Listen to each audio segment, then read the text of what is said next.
Afro Tales podcast is a part of the Connected Podcast Network. Ahoy, my friends. Welcome aboard the Afro Tales podcast. I'm your storyteller, Amon Mazingo. Join me as we explore the tales that grew from the people of Indigenous and African descent in the Americas and the Caribbean. After, come and see me, chef, who will impart upon you a recipe for the story you have just heard. So with no further ado, let us set sail on this new age of exploration. Annie Christmas.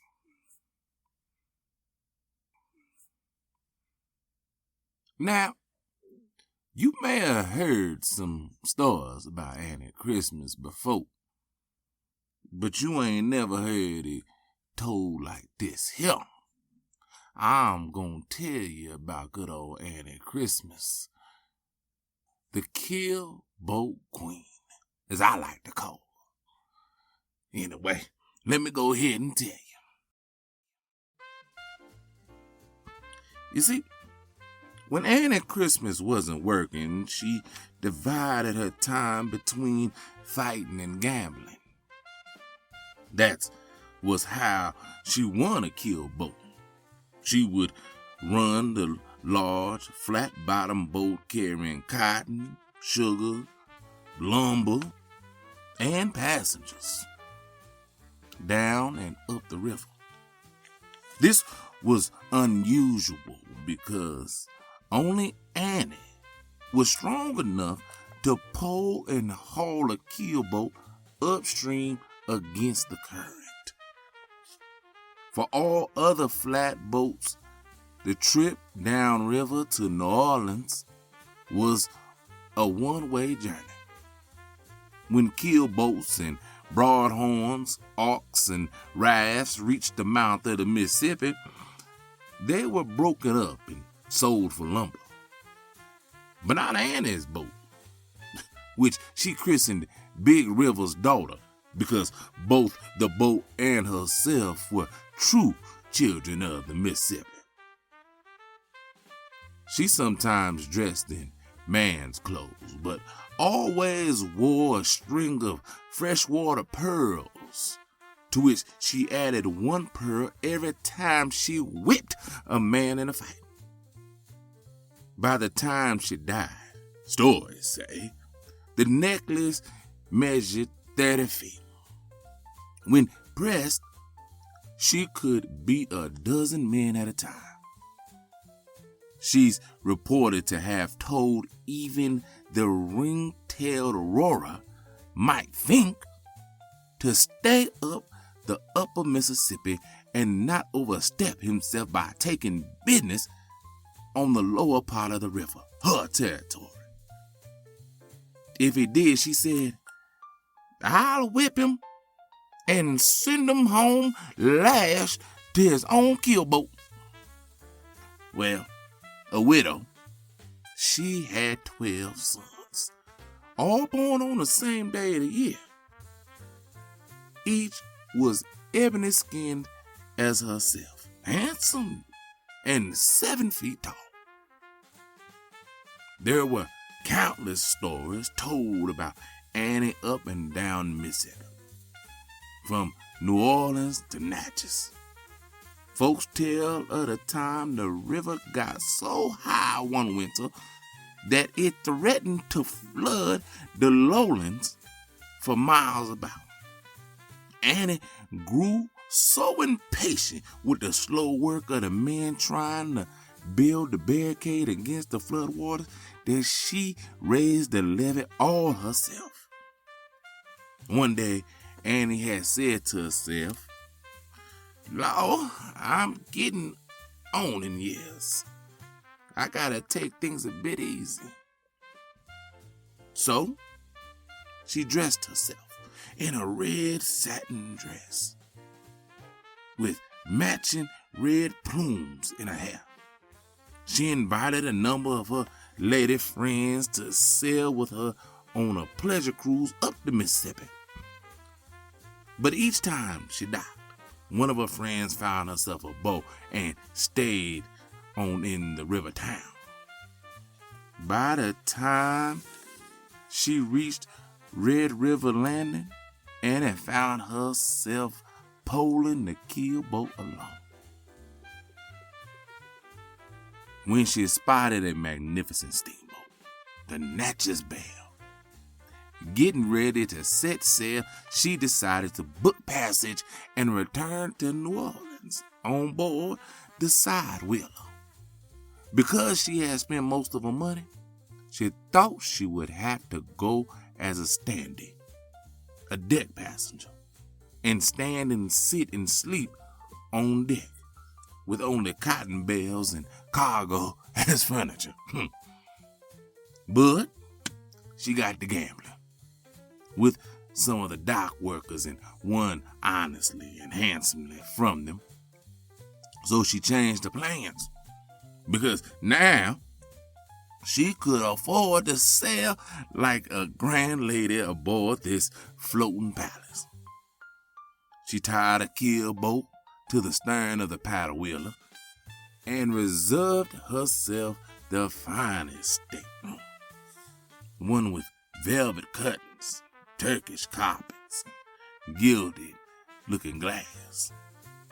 The Natchez Belle had painted paddle boxes over the wheels on both sides, a golden star that hung between the high-flying twin smokestacks, and a fancy steamboat gun that was fired on special occasions.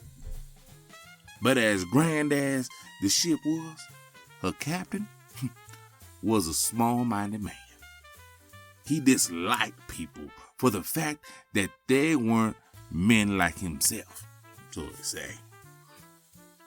But he knew Annie's reputation as a fighter, and he wisely stayed out of her way. For her part, Annie contented herself playing poker with the ship's resident river gamblers. They sat around marble-top tables in one of the huge public rooms, while elegant chandeliers swayed overhead, and Annie skinned them the way she usually fleeced poor immigrants and rich plantation owners alike. Unhappily, the captain was stubborn as he was mean. When the weather turned bad, he decided to save time returning to New Orleans by using a new cutoff, a channel cut across the bend in the Mississippi River. Now, Annie knew the river like the back of her hand, knew big rivers ever shoal and mud flat, and she knew that cutoff wasn't ready for traffic yet. She stormed up to the pilot house, perched high above the water, and told the captain, "There's a snag in the sandbars and logs and stumps and what all lying in wait there. Stay clear of that cutoff." "I am the captain of the Natchez Belle," the man yelled at her. "I will pilot my craft as I see fit." Then he ordered her out of the pilot house with curses. "If we were dockside, I'd beat you flat as a flounder," said that's what Annie said, grabbing a fistful of her necklace and clanking her pearls at the red-faced man.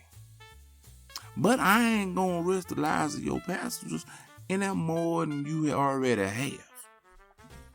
Then, with great dignity, she left the pilot house and climbed down the rain-slick stairs to the hurricane deck.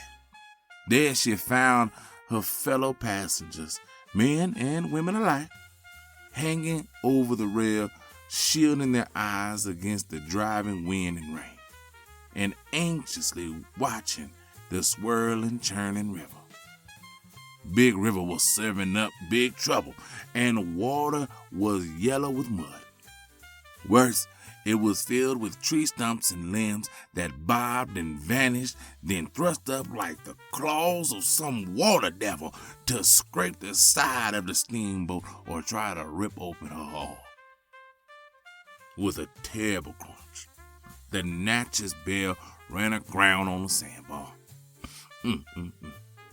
Above the wind and rain, cries of frightened passengers, Annie could hear the captain screaming orders in the pilot house. There was a sickening scraping sound as the steamboat, reversing itself, pulled off the sandbar, only to chew tail end into another. As the ship canted suddenly to starboard, the bellows of the pilot house grew even more frenzied. The passengers huddled together, certain that the Natchez Belle was doomed and they were going to be swallowed up by the raging Yellow River. Once again, Annie fought her way up to the pilot house. "Let me at that wheel," she cried. "Snags are thicker than fiddlers in Hades hereabouts, but it might be I can steer us back to the main channel. I know the river like the back of my black hand." But the captain, his brow glistened with sweat and his eyes gleaming with madness, drew his pistol and ordered her out of the pilot house. "The devil you will, woman," he cried. "He gonna take you first," she said, "but I'm gonna take as many folks to safety as I can meantimes." So saying, she retreated to the main deck again. Then, taking hold of the rope that held her keelboat in tow, she began to pull her own craft closer. Time and again, the rain-soaked hemp slipped between her hands, but she managed to find purchase and finally drew the keelboat close enough for people to cross to it. "Anyone who wants to come with me or hop aboard, I'm turning back to the main channel."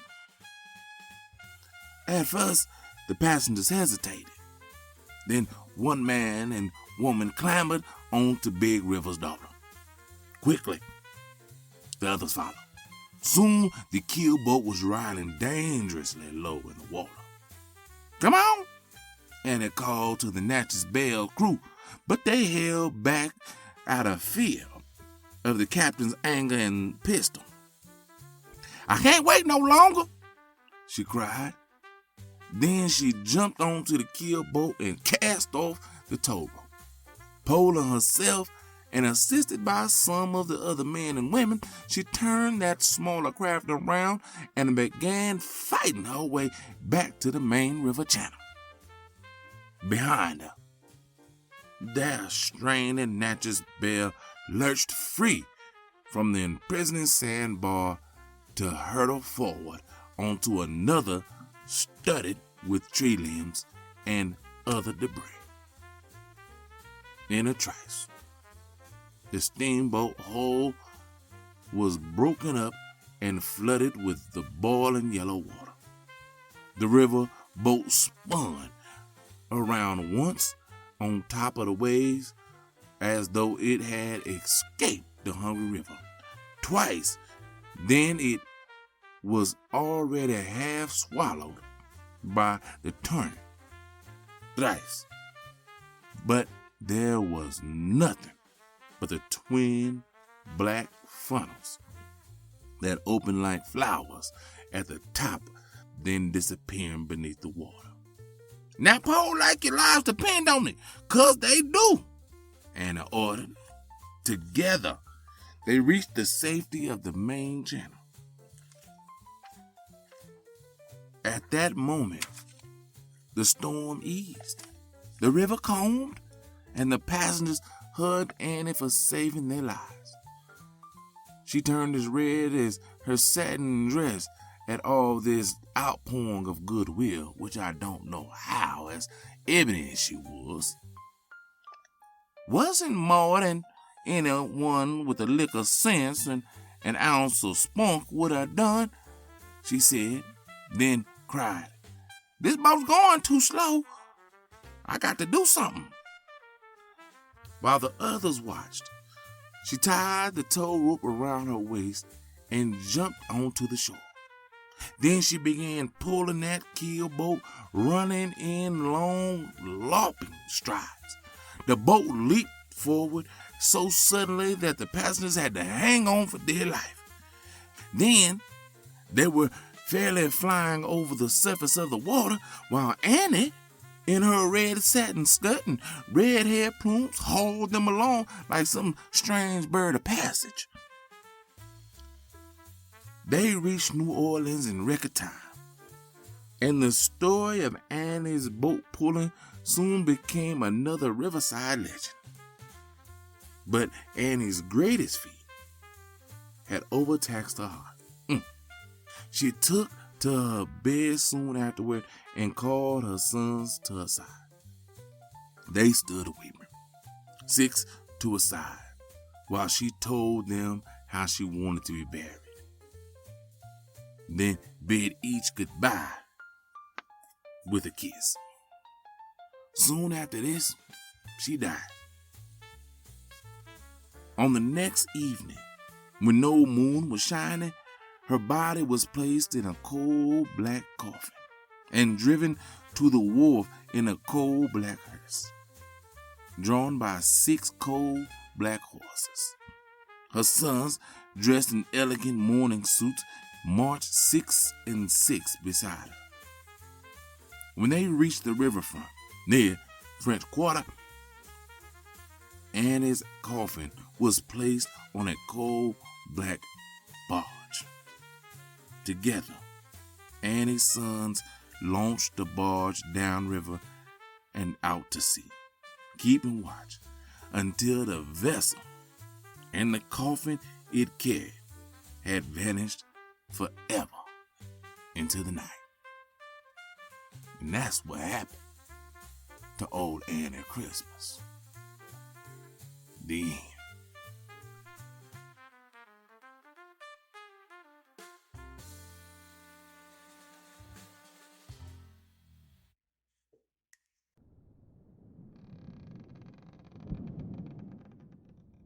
Wow, I love the Annie Christmas story. This one comes cut from the same cloth, American Women of Myth, Legend, and Tall Tale by Robert DeSouci. And just so you know, this is Women History Month. The next story will be a woman, and it will probably come from this same book. All right? But Annie Christmas, to me, is the female version of John Henry. Right? Y'all see that, right? Like, that's, like, I know they'd be like, oh, she's like Peso Bill, Calamity Jane, all of, no. See, those characters, those folklore characters, they got multiple stories. They have many, many adventures, right? But John Henry is known for one thing. Annie Christmas is, as far as I've seen, known for one thing. And that story gets retold and retold and retold. That's why they're similar. And it's sad. They should have more adventures, both of them. But their feats are so great that I guess you just can't but retell the exact same story over and over again. Just adding a little bit and maybe taking away a little bit. But guess what? I will tell both of their stories 1,000 times. If you can have a version of Cinderella in every language around the world, just change it up for that particular culture, then you can have a version of Annie Christmas and John Henry doing the same thing. See, this woman, to me, speaks to my girls. And if my girls are listening, I want you to take her story and apply it to your life. I ain't saying go out and beat up on men. That's not what I'm saying. I ain't necessarily saying gamble. What I'm saying is, to all my little girls out there, you are strong. You are powerful, and you are unstoppable. Don't let anybody tell you what you can't do in this world. I don't care what these people are trying to tell women right now. You can do whatever you put your mind to. You are destined for greatness. And as far as my little girls go, you got greatness in your blood, babies. Trust me on that. Alright? There's not much to say about Annie Christmas, but she is not the person to play with, you know? And I don't want my girls being the persons to play with either. But anyway, that's all I have for you today. I want to thank you for coming on this journey with me. I want to send you over to Chef. He has a wonderful New Orleans recipe for you. And until we meet again on this voyage of ours into this new age of exploration, have a blessed day.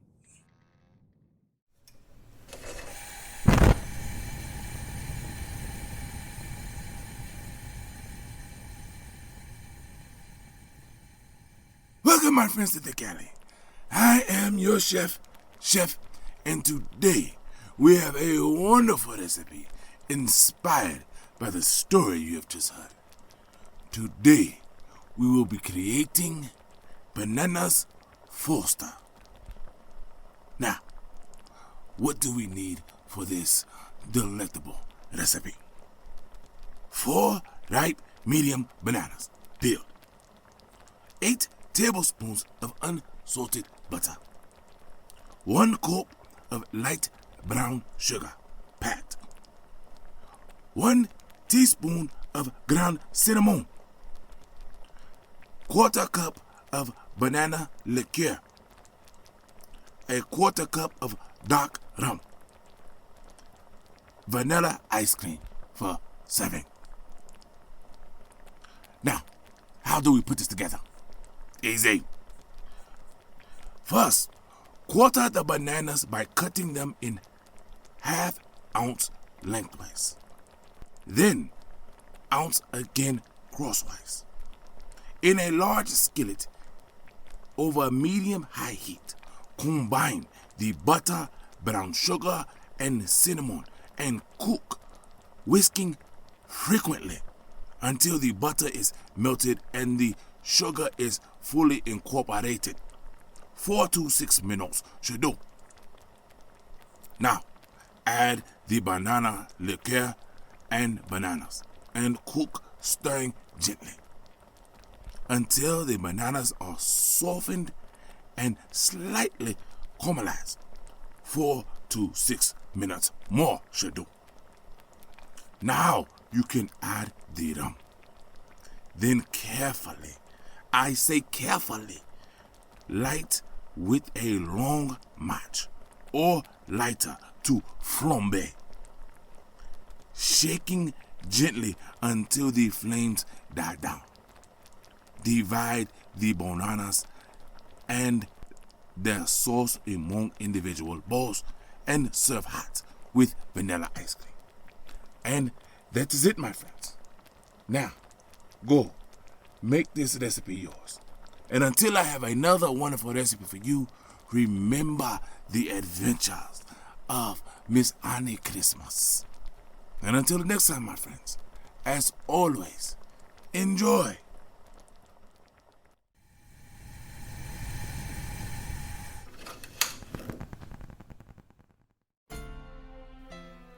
Thank you, my friends, for coming on this voyage. Thanks to Art by Chalet for the logo, episode, and shirt designs. You can get t-shirts and other items on tpublic.com. You can contact me on all socials at AfroTalesCast. That's AfroTalesCast. And email me at AfroTalesCast@gmail.com. You may also become a benefactor by simply sharing with any and everyone, giving a thumbs up, a 5-star rating and review in your podcast app of choice, or simply donating on Patreon or Ko-fi.com. That's ko-fi.com. So until we meet again, may your winds Be fair and your seas follow.